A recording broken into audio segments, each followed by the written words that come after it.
Yo, what's poppin', people? Cobra Star Green back with you guys in the video. Y'all first time finding my channel or anything like that, you guys just hit the subscribe button. Also the video. Yes, today I'm finally doing it. I'm reviewing the Barbarian, but not only like a little review. This will also be a spoiler discussion, spoiler review. We'll be going into the ending, talking about the ending and stuff like that. Kind of ending explain, talking about it just a little bit. But yeah, I'm very excited for this. So you guys know my regular review. If you guys haven't checked it out, check it out. But this one will probably be maybe 30 minutes, maybe 20, 30 minutes. We'll see. We'll see. But with saying that, well, let's get right into the intro.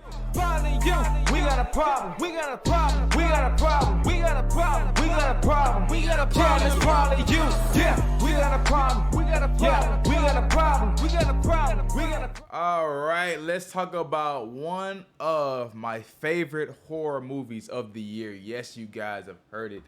The Barbarian is definitely one of my favorite horror movies of the year. Honestly, thinking about this year, it might be my favorite of the year, but let's go ahead and talk about it, man. So if you guys know, I did my first review, and I'll kind of like talk about the first review I did, and then I'll kind of like expand on it a lot more here because I can talk about a lot of things here. But yes, this movie, if you guys didn't know the plot, it's kind of filtered on two characters here. You have Bill Skarsgård, aka Keith, and you have Gianna Campbell, aka Tess Marshall. And these two are just randomly at this Airbnb house. And pretty much, you guys know, if you guys seen the movie, the house is haunted as hell. That's pretty much what it is. And there's people in the basement of the specific house. Now, it's crazy. I'm going to be able to talk about all the plot points. It's going to feel so good. Because when I did my regular review, I couldn't talk about no plot points. I was scared to talk about certain things because I didn't want to spoil nothing. But let's go ahead and let's talk about it today, man. So really quickly, I'm going to talk about the performances, man. Bill Skarsgård, he gets better. Like with everything I see him in, he gets a lot better. Like his most known role has been It the Clown. And it's crazy because now I see him in different movies and I always see him as the villain. So when you see him in this movie and how we're introduced to him, and he's kind of like creepy when you first meet him, and you realize, oh wait, he's not a bad guy later on. I really like how the writers did that. You know, like you get a known actor that's been in like a lot of evil stuff. Played a villain. He played a villain in Eternals. If you guys check out the Marvel Project, he played a villain in there. It's like I said, his most known role, It the Clown. So we see this guy as like a villain. And it's crazy how they kind of had that approach at first, but then just kind of switched it around just a little bit. Like, we got you guys. So, man, Bill Skarsgård gets better with every movie I see him in, and he's definitely amazing here. Another character I want to talk about is Gianna Campbell. She's pretty much our main actress here. And like I said, they both end up going to the same exact house. And they have to, it's weird at first, but then they figure out that, oh, okay, one another is pretty cool. And they have to work together to try to get out this house. Now, spoiler alert, Bill ends up freaking dead. You know, I don't know if they couldn't afford him, but yeah, Bill got up out of there. So, but I think Gianna Campbell did a great job. I think it's like the first time I've ever seen her act. Maybe I've seen her in other things, but for the first time for me in a long time, I really think she did a really phenomenal job at carrying the script and having her character have some weight to it. You know, so I always really do appreciate, like I said, a new actress to me, but she did such a great job. Now, one thing we'll talk about, because I'm gonna get into it early just because I want to talk about a couple of things really early. So it's crazy because if you look at the trailer of the movie, the trailer doesn't really give away a lot, and I like when trailers do that. It kind of reminds me of Jordan Peele's movies. If you guys have seen Nope, if you guys have seen Us. Those trailers don't give away a lot in the film. And you'll see some trailers that do give away a lot in the film. But this one doesn't give away a damn thing. I'm like, yo, this is the type of movie you need to go into completely blind. But this being a spoiler talk, let's go ahead and talk about it, man. So, what happened when they end up figuring out that there was a basement? There's something that don't really make sense to me, but we'll talk about it in a little bit. But once Tess and Keith end up going up into this basement right here, they ended up finding out there's like a tall ass creature, a big mother in the basement, right? She's like a 7 foot tall slender witch, right? And it's crazy because pretty much when they go down there and they encounter her, we see her just immediately just kill Bill, aka Keith. And we end up figuring out later on that the plot twist is that she just wants children of her own. So she'll do all this stuff. She'll try to breastfeed you, give you milk because she wants you to be her kid. You know what I'm saying? Now, one thing I didn't really have explained to me, and it might have been because I was writing notes down as I was watching the movie, so maybe didn't catch it. But like, how did she really get to that level, like of like 7 foot tall, 8 foot tall? You know what I'm saying? Like that part didn't really make too much of my sense to me because I know they kind of explained a little bit with the father, like, oh, the girl is, you know, she comes out every night and she's one thing, but no, when you meet Frank, and if you guys don't know who Frank is, Frank was the guy that was the like the fourth guy we get introduced to in the movie. Like he goes to the grocery store and he's picking up diapers and stuff like that. That's who Frank is. And Frank's played by Richard Brake. I don't have a picture of him. But if you see Richard Brake, pretty much every movie Richard Brake is in, this dude is freaking creepy as hell. And like he's always playing a villain in every movie he's in. So if you guys don't know exactly who Richard Brake is, this is Richard Brake. Like I said, every movie he's in, he goddamn plays a villain in every movie. But yeah, he's pretty much one of the main antagonists in the movie too. Even though he doesn't really do a lot, he's more of in the bed the whole entire time. So he's the one that created the female pretty much. And I wish they would have explained that just a little bit more. Because I'm like, okay, how the hell did he do that? Was it like drugs? What was it? Because I don't think they, like I said, unless I was, because I know during the whole entire movie, if y'all can see, I was writing down straight. And you see how many notes I was writing in the movie. But I was just like, I didn't really get that. Maybe I was writing notes during the time. But yeah, I was like, how did he create that? Was that like, you know what I'm saying? Was it like drugs or something? But yeah, man, and I'll just say the design they had for the mother. I'll call her the mother because they really don't give her a name. I was looking up, they don't give her a name at all. But the design you get when you see the mother, I thought was creepy. I was like, yo, you're enduring and encountering this chick that never wears any clothes, and this chick is 7 foot, 8 foot tall. You know how creepy that is? And she's like strong as hell. I was like, yo, I don't know much of it. There's a little bit of a design that went into it, but I really did. You gotta appreciate the makeup department on this film. I would say you really gotta appreciate it. Like the makeup department really did their thing in this film. So big shout outs to them. Now one thing, and I'll go back to her in a little bit. I'll talk about the ending a little bit more in a little bit. But there's two things I really want to get out the way, just while they're on my mind, that didn't really make a lot of sense to me. All right, these are quick 2 points. But there's one point where Tess is I'm getting a call. That Tess is going into, like, she's going to the basement and the door closes behind her, or she's up in the middle of the night and the door just opens. These parts made zero sense to me. Cause I'm like, if there are real people in the basement, how are the doors opening up on their own? It's not like the house is haunted. There's people in the basement. So I didn't get this part, y'all. Cause there's a part where she's like about to go into the basement and the door closes right behind her. I'm like, but those creepy people were in the basement. How the hell the door closed? Unless it was the wind inside the house, but it doesn't make a lot of sense. But that was one thing. And there's another thing that didn't make a lot of sense to me. So this might be stupid on my part, but we'll find out in the comment section when y'all say something. So there is a time where Tess encounters like a homeless guy. I'll talk about the homeless guy in a little bit too. Especially because hey, I'm the only one that can say this, but this homeless dude, when you run into him, he sounds like a whole runaway slave, bruh.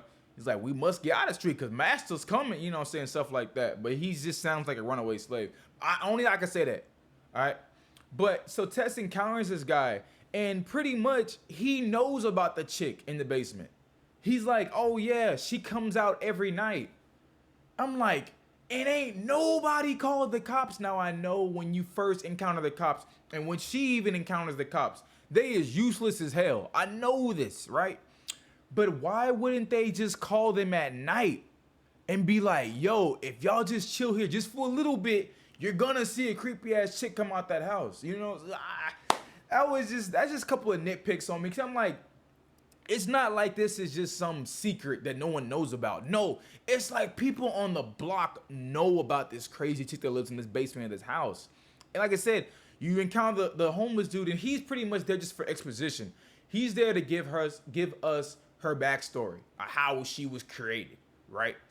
And I was just kind of like, okay, that's cool, but it's like, how the hell, how does the whole neighborhood know about this? How does everybody know about this? I just didn't that part didn't make too much amount of sense to me, and especially like I thought it was kind of stupid. He talks and he's like, the homeless guy talk. He's like, man, he's like, y'all are safe here. He's like, cause I've been here for like 20 years. He said something I can't remember. I've been for 20 years and she ain't never bothered me. And then instantly he dies. So I that part was kind of funny. But yeah, I those are points I thought didn't make too much amount of sense to me. But I really want you guys to help me in the comment section down below, because maybe I might have missed something. But one thing I do want to talk about is you get, and I'll go deeper into a lot of other stuff later, but I just kind of want to get the characters out of the way. You get introduced to this character named AJ, aka Justin Long, I believe. They're in the middle part of the movie, which I thought the pacing was kind of weird, because you're with Bill and you're with Tess for the longest, or you're with Keith and Tess for the longest, and then they get captured, and it's like, oh, let's introduce this third character. Now, when we introduced to this third character, I knew exactly what they were trying to accomplish with this character. The character name is AJ, right? When you first get introduced to AJ, AJ is a creep. Can I even say this? I don't think I can say this on YouTube, but he R-A-P, y'all know where I'm going, the girl, right? So once they introduced that factor and showcased that to us as the viewers, I was like, oh, this is what his character is meant for. His character is meant to be, this is what you get type of character, right? And that's exactly what it was. Yeah, he gets introduced, he gets thrown into the same exact house as them also, and then he ends up encountering the chick, and we get like a different perspective, because when we talk to Tess, and when Tess is in and Keith go into the basement, they're like scared out their mind. When AJ goes into the basement, it's like a whole nother thing. It's like, oh, he's just like, ooh, I can make a come up. I can sell this house and do stuff like that. So yeah, I knew how AJ character was gonna go. I knew he was gonna end up dying. But just because how they introduced his character and him, like, you know what I'm saying, doing dirty stuff to a girl. And every time one thing that bothered me in the film is like every time AJ is talking, he has to slip in the B word. B-I-T-C, y'all know.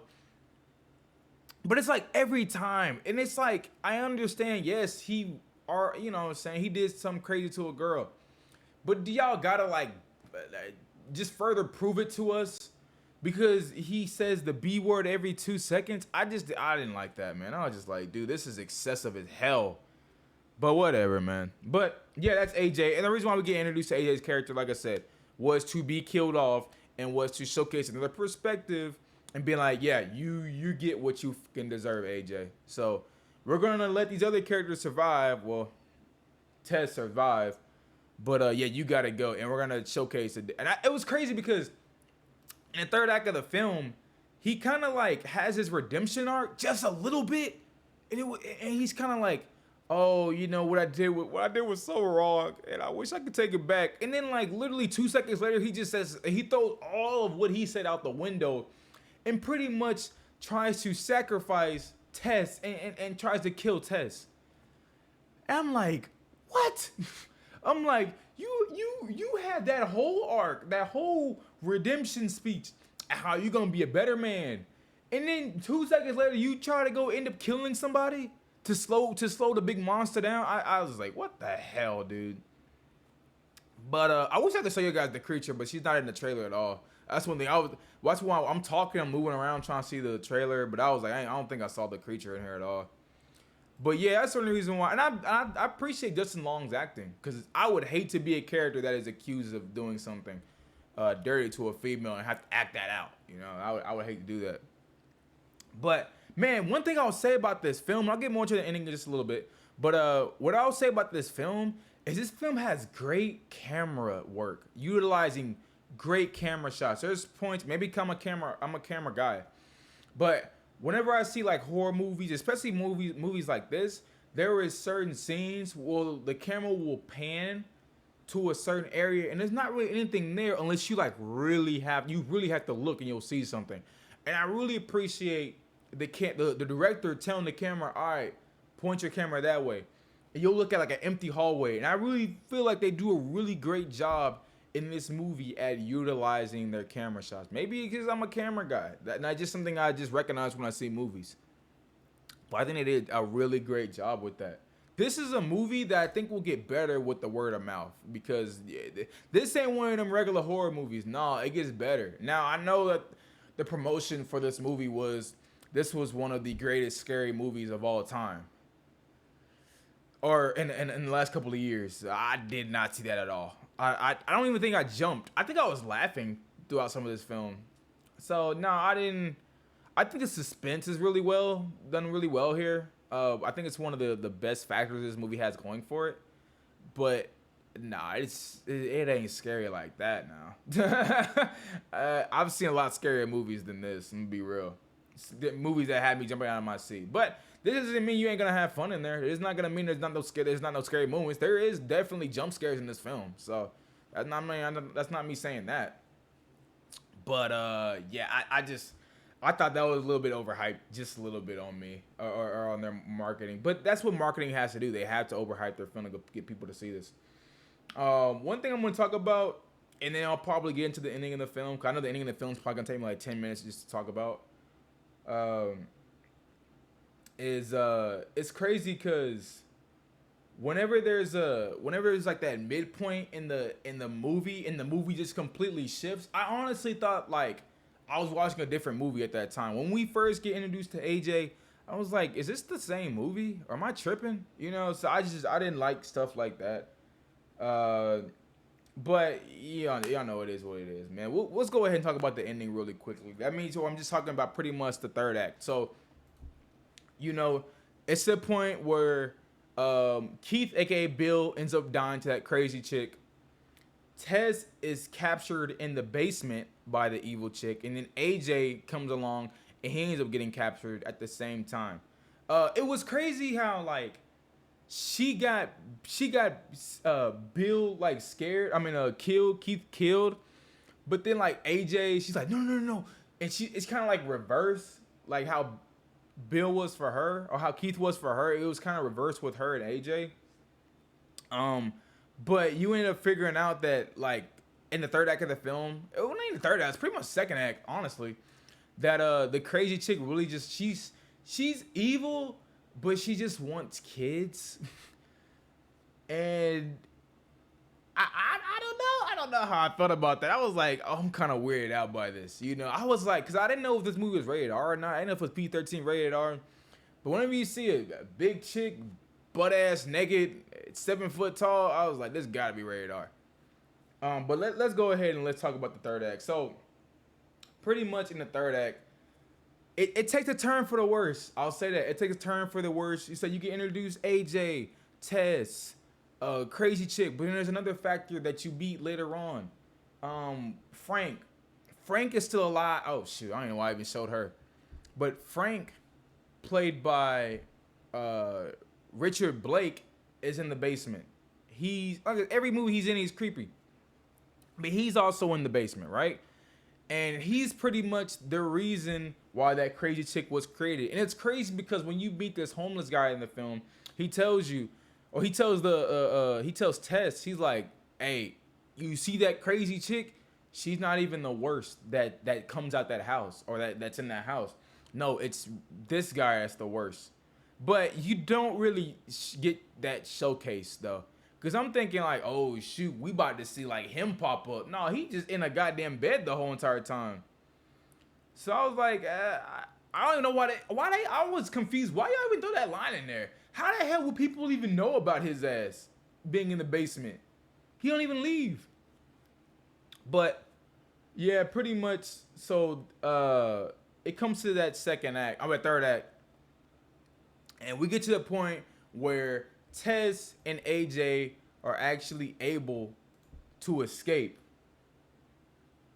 And when Tess escapes, she ends up trying to call the cops. Now, like I said earlier, you get to realize these cops ain't helping that no damn body. And I was thinking maybe they might showcase that a little bit more. Maybe they might be like, oh no, the cops know about it and they just don't want to go over there type stuff. But they didn't showcase it to us like that.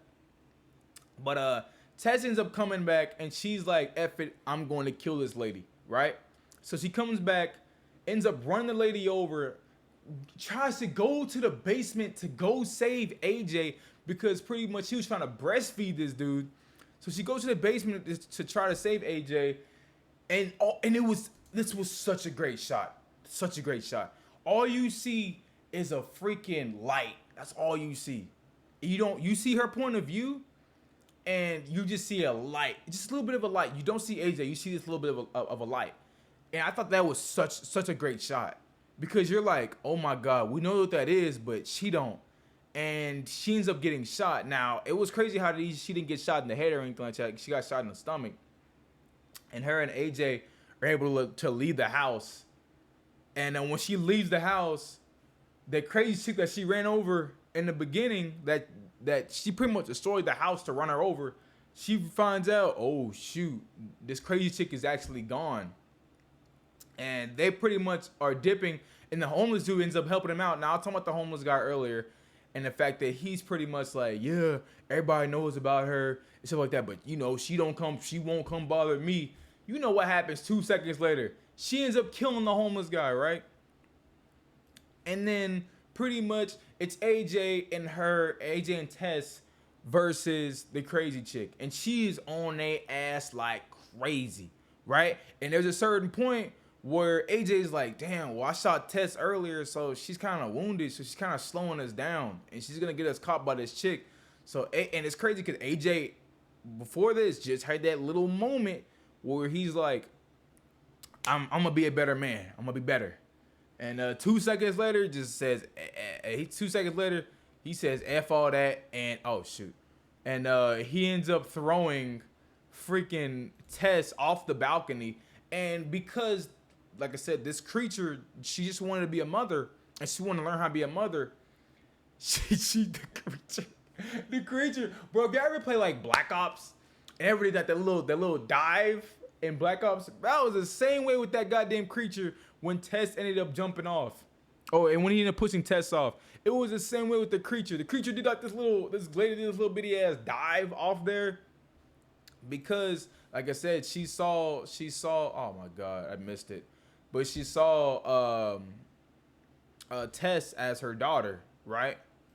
And so she was pretty much willing to do anything for her daughter. And I thought maybe in that moment, because you realize Tess is still alive, that maybe Tess would see it as, oh, this lady just, you know what I'm saying? Like, she's really not that bad of a person, and maybe she might try to work with her. But then Tess is like, nah, you crazy as hell. You know what I'm saying? So I can't have you being my mother. And while this is all going on, freaking AJ's like, oh my God, Tess, you're alive. You're alive. He ends up picking Tess up. And I knew this was going to happen, because I was like, there's no way AJ ends up surviving throughout this entire film. The crazy ass chick just gets up, and she puts her thumb in his eyes, and she like rips his eyes out pretty much. Oh, it was disgusting, right? And it's like one of those moments where it's like, you gotta see this with an audience. When she rips his eyes out. So AJ's dead. Why am I recapping this goddamn movie? But oh well, I'm already done it. So AJ's dead now, and there's still that gun in play. AJ still had the gun. So Tess ends up grabbing the gun, and you think it's gonna be that moment where it's like maybe daughter son or daughter mother moment, but at the corner, at the lower thirds, at the camera, we see that gun just pop up from Tess, and she ends up. It's crazy because how they did it was kind of weird, but pretty much it was like the kill was off screen, so she shoots her, but it's off. Like soon she shoots her, end credits pop up, and then you just see her during the credits just walking away from the crime scene. So me trying to explain the ending, I mean, it's not that complicated to explain. It was just the crazy lady really wanted a daughter, or she really wanted a daughter, or she really wanted a son. That's it, And she saw whoever the hell popped up, whether it would have been Keith, it would have been Tess, it would have been AJ. It don't matter who popped up. She just wanted a daughter, and she wanted a son. Cause if you guys remember, she had this little basement with this TV in there, and she's learning how to breastfeed and stuff like that, which is what I thought was utterly fucking disgusting. I hated watching that part. But yeah, man, I would say, and I have so much more notes I haven't even went through, but I'll say this: this was definitely, like I said it earlier. This is definitely one of my favorite films of the year. Yes, I'm saying that. I was like, did I just say that? I think no, this is one of my favorite films of the year. But I'm being completely honest. This is one of the films where I actually want to revisit. This is one of those movies where it's like, I really want to go and see this with a live audience. Because I said, if you saw my other review, I was saying that I saw this at a critic screening. It's a bunch of press members, right? Because I'm a critic too. But you see certain movies with press, and you're like, damn, no one's excited, or damn well if you saw us with a live crowd or a big crowd, they would go crazy for these certain type of moments, and you don't really get that in the press screening. So that's one thing I kind of miss. I probably will end up going to see this again, and I'll look and make sure the theater is pretty much sold out to go see this again, because I really did enjoy this film a lot, if I'm being completely honest with you guys, man. Everybody I thought brought their A game. Bill Skarsgård, Zach Kreger, Gianna Campbell, Justin Long, Richard Blake for the time he's in there. It's kind of funny because when Richard Blake, aka Frank, pops up, it's kind of like GTA when he pops up when he's in that grocery store. It's like, why the hell is this a third person like this? I thought I was playing GTA for a second. I thought I could actually control him. But yes, I thought this movie was so well done, y'all. There's a simple thing on the plot talking about you might never leave, or you may leave this certain particular house, but this movie has layers to it. That's why I want to stress to you guys so much about. There's so many layers to this movie, and it's levels that really should be appreciated by the screenwriters, the directors, the camera operators in this film, the actors, the design department, costume department. I think was really just well done. I think everything across the board was so well done. And I'm giving kudos to everybody that was a part of this project right here. When I first saw this movie yesterday, I'm gonna be real, I had low expectations for this one. This is the type of movie that didn't have a lot of marketing with it. I was thinking, man, there's a reason why there ain't no marketing. They're like, man, nobody want to see this, right? So I'm thinking it's gonna be like your regular terrible, horror movie. But coming out of this, I was like, this is so much more. The trailers don't do this movie justice. You see the trailers, and you be like, maybe. This is the type of movie, don't watch the trailers. Just go see the movie. Oh, I loved this film, man. I'm trying to think if there's anything I missed out on. Because I have a bunch of notes here, but I kind of hit on a lot of them. But yeah, I love this film, yo. I'm going to say this. I loved this film, The Barbarian. I loved it. I know I gave it I gave it an 8 out of 10 yesterday on my review. Screw that. I'm giving it an 8.5 out of 10. I was thinking about it this morning when I woke up. I woke up and I was like, I really did enjoy that film. I know, and the biggest thing about the film, I think, was just the pacing issues. Because the movie's an hour and 40, and it really don't feel like that. It maybe feels like 2 hours and 20 or 2 hours and 10, or maybe just 2 hours. So it was because of the pacing issues with the film, with them keeping going, with them going back and forth and stuff like that. That's probably what made the film feel 10 times longer. But I loved it, man. I loved it. I'm definitely going to probably see this movie again. So yeah, man, y'all first time finding my channel, hit that subscribe button. Got a lot of reviews coming out. Got the Pearl review coming out soon. But if y'all first time finding my channel, like I said, the subscribe button. Also, the video, tell me you guys thoughts, complaints. What was your thoughts on this film? Have you seen this film? Let me know. What was your thoughts? Was it better than you thought? Let me know. But hey, we will see you guys in the next one, man. I gotta find my bumper. I ain't gonna lie. But yeah, man, we'll find you guys in the next one, man. Peace.